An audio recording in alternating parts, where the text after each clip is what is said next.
Welcome to analytics, game भी ज्ञान भी। गुजरात टाइटंस ने राशिद खान को 18 करोड़ में रिटेन किया था, तो जाहिर सी बात है नूर अहमद को उन्हें रिलीज करना पड़ा। ऑक्शन में जब सीएसके ने नूर के लिए 5 करोड़ की बोली लगाई तो अपनी गलती को सुधारते हुए जीटी ने आरटीएम यानी राइट टू मैच का यूज करना चाहा, लेकिन पैसे के बल पर सीएसके ने नूर को 10 करोड़ में अपनी टीम में शामिल कर लिया। नूर ने केवल 30 लाख के प्राइस टैग के साथ आईपीएल में डेब्यू किया था, लेकिन उनका इंपैक्ट एक सीजन स्पिनर से कम नहीं रहा। अपने पहले सीजन में उन्होंने 8 से कम की इकोनॉमी से 16 विकेट्स चटकाए थे। इसमें सबसे ज्यादा इंप्रेस उन्होंने सीएसके के अगेंस्ट फाइनल में किया, जहां 5.5 की इकोनॉमी से उन्होंने चेन्नई के दोनों ओपनर्स को पेविलियन वापस भेजा था। हालांकि जीटी वो मैच हार गई थी, लेकिन उस आईपीएल नूर गुजरात के सीक्रेट हथियार के रूप में सामने आए थे। अपने आईपीएल करियर में उन्होंने 8 से कम की इकोनॉमी रखी है, जो फॉर अ स्पिनर काबिल तारीफ है। यही नहीं, ओडीआईज और टी20आईज में भी उनकी इकोनॉमी 7 से कम की है, जो उन्हें बढ़िया लेफ्ट आर्म ऑप्शन बनाता है। नूर को अक्सर राशिद का मिरर इमेज कहा जाता है, तो जाहिर सी बात है चपक जैसे स्पिन फ्रेंडली पिचेस पर नूर डोमिनेट करेंगे और शायद उन्हें रिटेन ना करना जीटी पर भारी भी पड़ सकता है। आईपीएल ऑक्शन में ऐसे ही टीम्स गैम्बल्स के चलते कभी कभी अंडररेटेड प्लेयर्स को रिलीज कर देती हैं, जो अगले ही सीजन उस डिसीजन को गलत प्रूव करते हैं। अब चाहे वो 2011 के एबी डिविलियर्स हों या 2018 के स्काई। उसी तरह आज इस वीडियो में हम इस सीजन में हुए वर्स्ट रिलीजेस की बात करेंगे। इस लिस्ट में कुछ इंटरेस्टिंग नाम शामिल हैं, तो इस वीडियो को लाइक करें और अंत तक जरूर देखें। नूर के बाद हमारे नेक्स्ट प्लेयर हैं विल जैक्स, जिनको आरसीबी ने 3 करोड़ देके एक बैकअप ऑप्शन के रूप में 2024 में खरीदा था। लेकिन विल ने मिड सीजन ग्लेन मैक्सवेल का परफेक्ट रिप्लेसमेंट बनके टीम की नैया ही पलट दी। सिर्फ 8 मैचेस में उन्होंने 230 रन बनाए, वह भी 175 की शानदार स्ट्राइक रेट के साथ। पिछले साल उनका सबसे बड़ा मोमेंट आया जीटी के अगेंस्ट, जहां 201 का टारगेट का पीछा करते हुए उन्होंने 41 गेंदों में शतक ठोक डाला। 5 चौकों और 10 छक्कों की बदौलत वो आरसीबी के लिए एक ड्रीम रिप्लेसमेंट साबित हुए। जैक्स की फियरलेस बैटिंग स्टाइल और टॉप ऑर्डर अग्रेशन ने आरसीबी के कमबैक में एक क्रूशियल रोल प्ले किया। सिर्फ आईपीएल ही नहीं, टी20 में विल के स्टैट्स काफी इंप्रेसिव हैं। 200 मैचेस में उन्होंने 5000 से भी ज्यादा रन्स बनाए हैं with a career strike rate of 156। लेकिन फिर भी आरसीबी ने जैक्स को रिलीज कर दिया और अब आईपीएल 2025 में वो मुंबई इंडियंस की जर्सी में दिखेंगे। जैक्स सिर्फ एक एक्सप्लोसिव बैटर ही नहीं, बल्कि एक अंडररेटेड ऑफ स्पिन ऑप्शन भी है, जिसे आरसीबी ने पूरा यूटिलाइज ही नहीं किया। ऑक्शन में एमआई ने 5 करोड़ में उन्हें अपनी टीम में शामिल किया है। हालांकि आरसीबी के पास आरटीएम का ऑप्शन था, लेकिन उन्होंने विल की जगह वो ऑप्शन टिम डेविड पे यूज करना बेहतर समझा। जो गलती होगी या मास्टर स्ट्रोक, ये तो वक्त ही बताएगा। But let's move on to the next player, जो आईपीएल में एक रेयर पैकेज है। Left hander batter, left arm spinner और एक ब्रिलियंट फील्डर। मैं बात कर रहा हूं शहबाज अहमद की।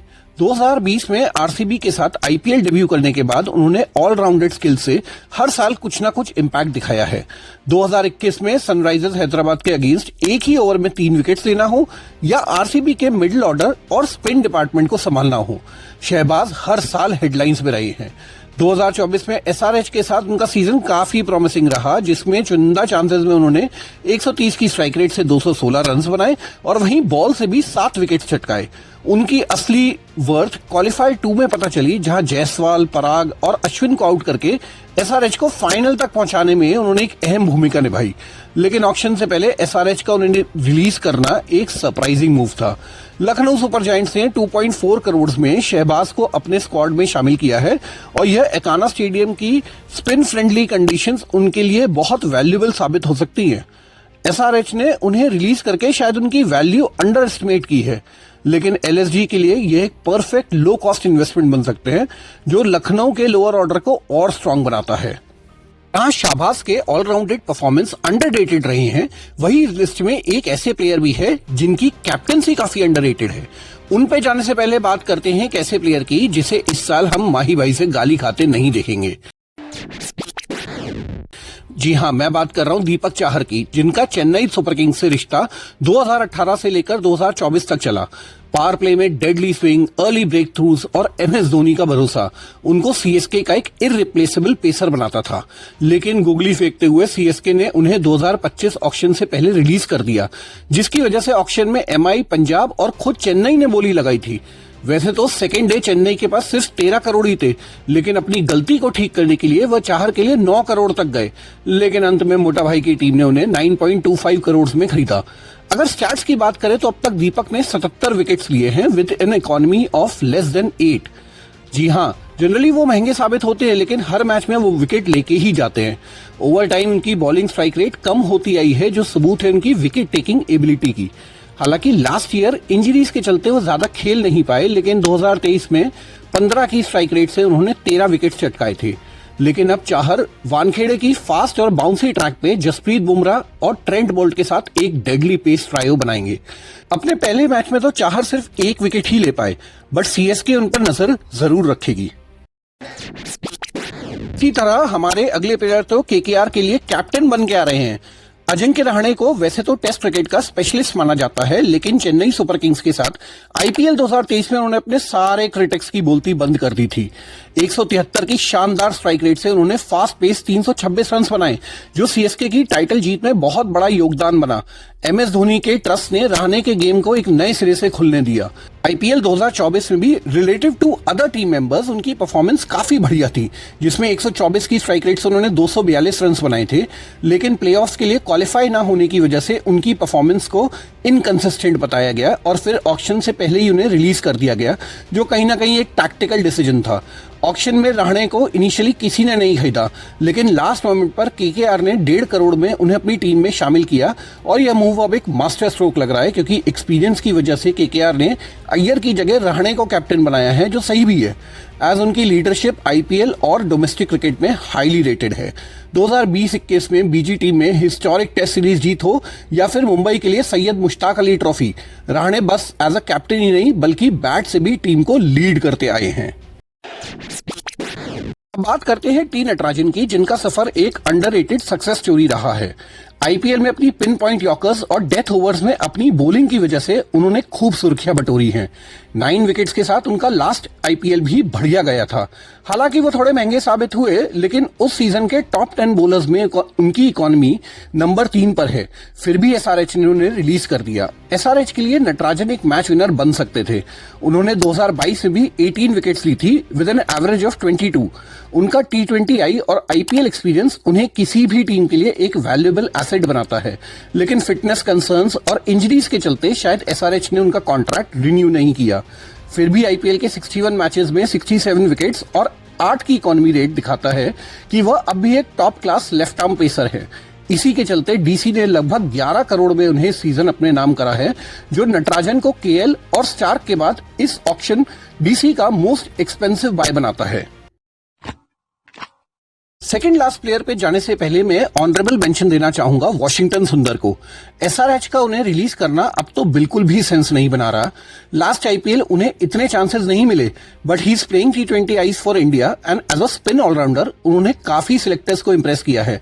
सिर्फ 3 करोड़ में जीटी ने दूसरा राशिद खान ले लिया, जो कहीं ना कहीं एसआरएच को खलेगा जरूर।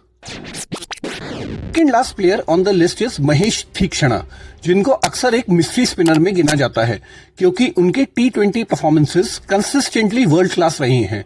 सीएसके ने 2022 में उन्हें सिर्फ 70 लाख में खरीदा और तब से उन्होंने 25 मैचेस में 27 विकेट्स लिए हैं विद एन इकोनॉमी ऑफ 7.5।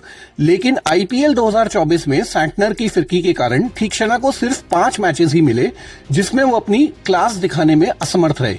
फिर भी जिस सीजन में धड़ल्ले से रन बन रहे हों, वहां उन्होंने 7.2 की इकोनॉमी मेंटेन की थी, जो दिखाता है कि वह रन को कंट्रोल करने में सक्षम थे। आईपीएल ही नहीं, T20I में भी उन्होंने काफी झंडे गाड़े हैं। 7 की इकोनॉमी के साथ उन्होंने लास्ट ईयर T20 में 24 विकेट्स लिए थे और हाल ही में ओडीआई सीरीज में वह ओडीआई में हैट्रिक लेने वाले 7वें श्रीलंकन बॉलर बने, जिसकी वजह से ओडीआई रैंकिंग में टॉप बॉलर का खिताब अभी इन्हीं के पास है। सीएसके ने एक लो कॉस्ट मैच विनर को छोड़ा है। इसी का फायदा उठाते हुए 4.5 करोड़ में राजस्थान ने उन्हें अपनी टीम में शामिल किया है। और अब बात करते हैं इस लिस्ट की सबसे शॉकिंग रिलीज की, हर्षल पटेल। हर्षल पटेल का आईपीएल सफर एक अंडरडॉग की कहानी है, जिसे शुरुआत में अंडर एस्टिमेट किया गया, लेकिन जवाब में उन्होंने 2 पर्पल कैप जीत डाले। 2021 में 32 विकेट्स और 2024 में 24 विकेट्स लेकर उन्होंने सबकी बोलतियां बंद कर दी थी। उनकी clever slower balls, deceptive cutters और परफेक्ट वेरिएशंस ने डेथ ओवर्स में उनको T20 क्रिकेट का सबसे रिलायबल बॉलर बनाया है। उनके स्टैट्स अपने आप में सब कुछ कहते हैं। 105 मैचेस में 135 विकेट्स और 23 की एवरेज उनकी हाई प्रेशर में विकेट टेकिंग एबिलिटी को दिखाता है। फिर भी पंजाब ने उन्हें रिलीज करके इस साल स्क्रैच से टीम बनाई है। ऑक्शन में आरटीएम के तहत वो हर्षल पटेल को वापस लेना तो चाहते थे, लेकिन एसआरएच की 8 करोड़ की बिड को वो मैच नहीं कर पाए। अब एक और पर्पल कैप जीतकर हर्षल पंजाब को अपनी गलती का एहसास दिला पाएंगे या फिर पंजाब का ये डिसीजन सही होगा, ये तो वक्त ही बताएगा। But till then these are the 8 underrated players जिन्हें रिलीज करना नहीं चाहिए था। Let us know in the comments कि आपके हिसाब से और कौन सा प्लेयर इस लिस्ट में डिजर्व होना बनता है।